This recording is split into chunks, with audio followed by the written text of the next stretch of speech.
Jirtu maatiiwwan chaanala YouTube Sheek Ibrahim arraantan illee barnoota baay'ee barbaachiftuu hedduu kan namni hedduun itti hajamu jechuudha. Akkaataa yeroo gabaabaa keessatti TikTok akkaawuntii keessanitti guddifattan foolowarii hedduu akkamitti horachuu akka dandeessan akkasuma akkaawuntii keessan monetaayiz gootanii maallaqa irraa argachuu akkamitti akka dandeessan wajjin kan ilaallu ta'a. Kunis siitingiiwwan adda addaa sirreessuu fi tiippiiwwan adda addaa kan isin maybe hin fayyadamne isinitti argisiisuudhaan ta'a. Kunis waan murteessaadha. Viidiyoo tana hanga xumuraatti yoo daawwattan waan isin fayyadu hedduu irraa argattan jedhee yaada.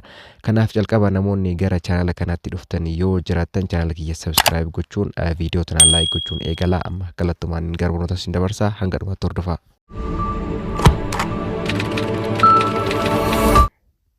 Tole jalqaba maal gootanii gara profaayilii keessanii deemtanii kilik irratti gootan jechuudha. Achi booda gubbaa irratti iddoolee saara sadiin gubbaa irratti argitan iddoo profaayilii keessan gara olaanoo kana kilik gootanii yoo jettan setting and privacy tajettu isinii baatii isirra kilik gootanii san booda jechuudha privacy tajettu jirti tan amma qalamaan irra marii sana kilik gootanii as biratti kaawwanni guddaan amma iddoon kun iddoo baay'ee murteessaadha. Waan kana on gochuu hin qabdan jechuudha. Waan kana on yoo gootan private account ta'a. Private account jechuun immoo accountii dhuunfaati kan nama arguu hin dandeenye. Kanaafuu public gochuu qabdan. Public gochuuf waan amma on ta'e kana ofirraa cufuu qabdu jechuudha. Ofirraa achi deebisuu qabdanii jechuudha. Inni biraa maal inni suggest your account to others. Accountii keessan kana jechuudha. TikTok accountii keessan kana namoota biraatiif suggest gochuu qabdan jechuudha. Namoonni biraa akka argan kanas kallattiilee sadii namaasitti argitan kanaan jechuudha. Tokkoffaan contact, inni lammaffaa Facebook friends jedha. Inni contactiin kun namoota bilbila keessan qaban yookiin kan isin bilbila isaanii qabdan yeroo akkaawuntii TikTokii banatan akka argan taasisuudha. Inni friendly Facebook friendly immoo jechuudha.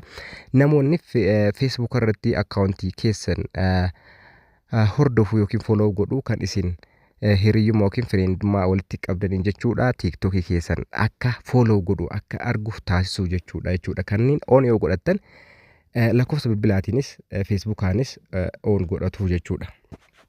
Inni biraa maal inni sign contacts and Facebook jedha. Facebook irratti sign akkamitti akka gootan iddoon kun kan isinitti argisiisuudha jechuudha. Sign gochuudhaaf yoo irratti tuqxan mallattoo nama tuqeessan jechuudha. Ishii tana on yoo gootan jechuudha. Nama isinitti argisiisaa jiru tana yoo on gootan jechuudha.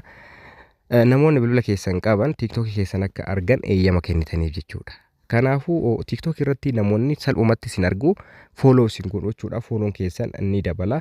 Amma duubatti deebitanii iddoo anama tuqe kana jechuudha. Mentionii kana. Mentionii kun waan baay'ee murteessaadha. Mentionii kana everyone ka jedhu irra kaa'achuu qabdan yeroo kabu. Mention nama yoo gootan jechuudha.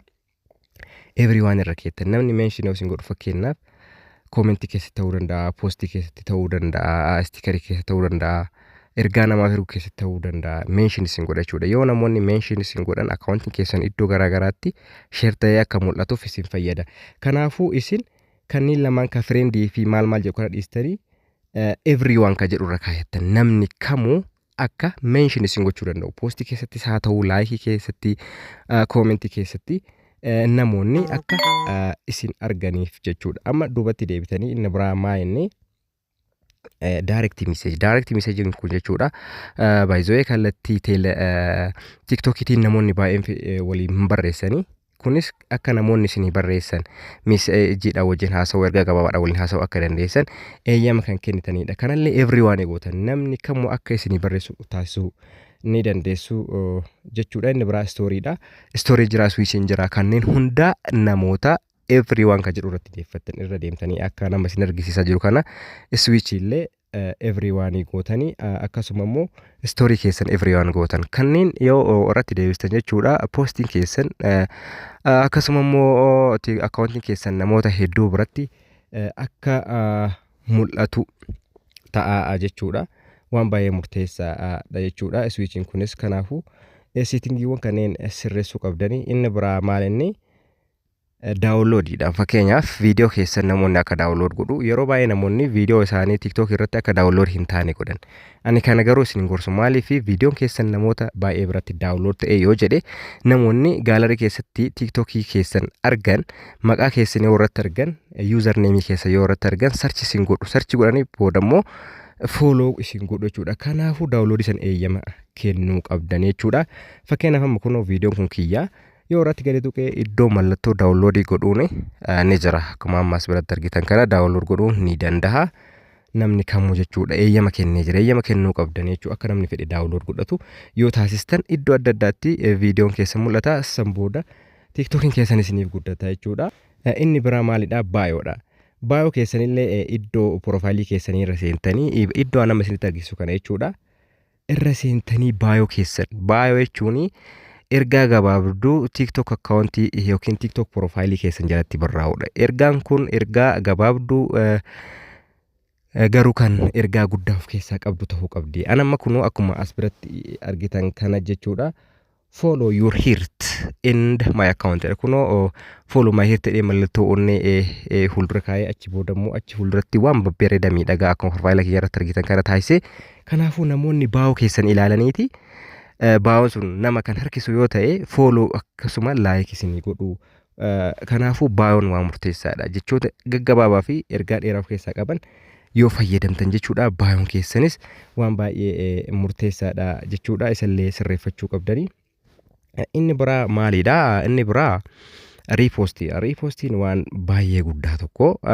Riipoostii jechuun viidiyoo namaa irra deebi'anii poostii gochuu jechuudha. Viidiyoo beekamtii guddaa qabu, viidiyoo laayikii guddaa qabu, sheerii guddaa qabu jechuudha. Irra deebitanii yoo riipoostii gootan jechuudha.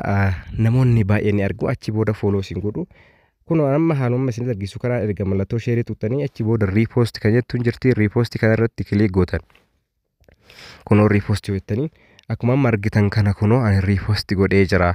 Amma ani viidiyoo kana akka ani riipoostii godhetti hiriyoonni fi namoonni biraa akka argan taasiseera jechuudha. Kanaafuu seetingiiwwan kanneen yoo sirreeffatan jechuudha viiraal ta'e jechuudha TikTok akkaawuntiin keessan. Inna kanaaf haala kanaan sirreeffadhaa isiniin jedha. Inni biraa immoo maa inni swiichiidha. Swiichiin maa inni duwitiidha. Duwiti jechuun viidiyoo nama tokko kan inni hojjete jechuudha. Cinaa isaatiin viidiyoo san waraabaa jechuudha. Amma bakka duwiti kana tuqxaniiti cinaa isaa taa'aa yookiin gargadii yookiin gara olii viidiyoo san ri'aaktii yoo gootan jechuudha. Viidiyoon sun baay'ee mul'ata jechuudha. Inni biraa kaapkatii fayyadamu. Viidiyoowwan akka amma argitanii kana yoo argitan kaapkat iddoo jedhu kana irratti kilik godhaatii viidiyoo bareeda yoo ta'e san booda use kan jedhu kana irratti kilik godhaatii viidiyoowwan dhuunfaa keessanii hojjedha. Viidiyoowwan akkanaa kunniin jechuudha kan kaapkatiin qopheessuudha. San booda iddoo use jedhu kana irratti kilik gootan jechuudha. Viidiyoowwan dhuunfaa keessanii Facebook keessan irraa ta'uu danda'a. Waan barbaadan irraa viidiyoo ta'uu danda'a. Footoo fayyadamtanii jechuudha. Poostii yoo gootan viiraalii isiniif ba'a jechuudha. Baroonni kun isin fayyada jedhee yaada kanarraaf jennee kanuma horaa bulaa deebana. Guddaa galatooma. Hedduu isin jaalladha. Nagataa.